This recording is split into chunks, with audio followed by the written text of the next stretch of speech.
Karon nagkataas ang teknolohiya, inaina gayud sa tanan mga kapuso ang internet o World Wide Web nga ginatawag. Gani usagay kalingawan sa tanan, mabatanon man o kahamtong ang Friendster, kaniadto og karon ang Facebook. Mas napadali na ang komunikasyon gamit ang internet. Gumika niini nga mas paspas na ang komunikasyon ug mas dali nga maka-access ang mga tawo sa impormasyon. Migawas ang nagkanainlaing mga aspeto sa online interaction. Gani, ang ubang grupo mas ginakahiligan ang blogging. Sock Surgeon Bloggers is an informal group of bloggers from South Central Mindanao, which is basically Region 12. No, we formed this group about 2 years ago para collectively we could write about the developmental news ng region. Ang grupo ni Avel Manansala nga ang Sock Surgeon Bloggers ang nagmugna gumikan sa pagpursige sa ilang kaubanan nga nahimong na ang batasan ang pagpost og mga butang, impormasyon ug mga bagong destinasyon gamit ang internet. We actually accept invitations from organizations and establishments to visit their localities, no. And kung minsan may bagong open na restaurant, binibisita namin yan, and then they let us try their menu. In return, we will blog about them. We will review their services. We will review their products. Ang Socks Bloggers, usa ka online group og non-profit organization dinhi sa rehiyon. Tumong niini nga makatabang dili lamang sa mga generals apan lukop na sa tibuok palibot. I'm proud to say that Sock Surgeon Bloggers are the funnest. No? Kami yung pwede ko rin masabi kami pinaka-active these days. No? Maybe because of our common desire to really project a positive picture for our region. And we make sure na on a regular basis we meet not only to compare notes on the latest restaurants that we were able to visit, but also to help each other to become better bloggers. Dako na gayud ang nahimong tabang sa blogging alang sa paglambo sa usa ka komunidad o syudad. Mao nga padayon ng paghahawag sa Sock Surgeon Bloggers sa katawhan na ipadayon ng maong talento. Ang maong advokasya ang tatausab bisan sa ilang mga miyembro.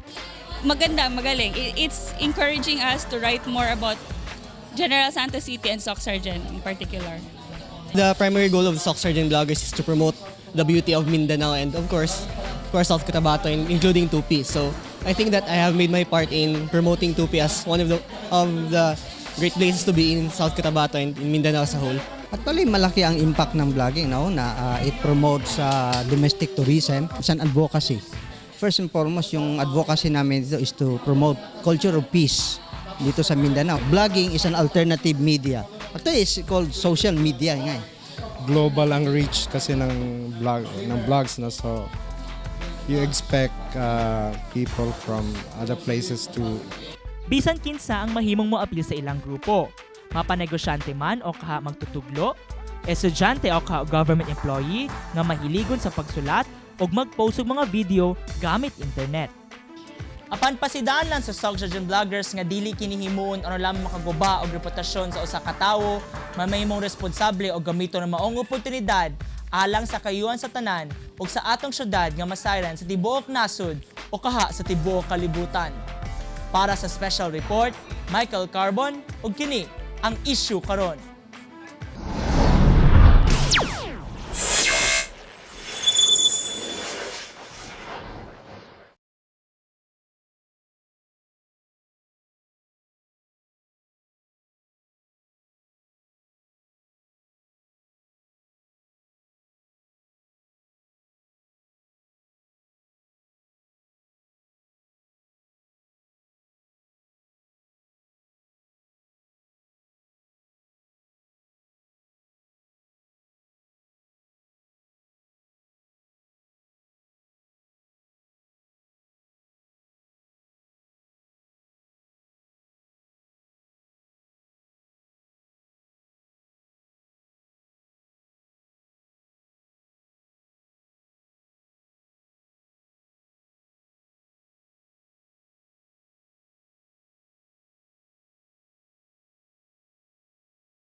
Ang Facebook.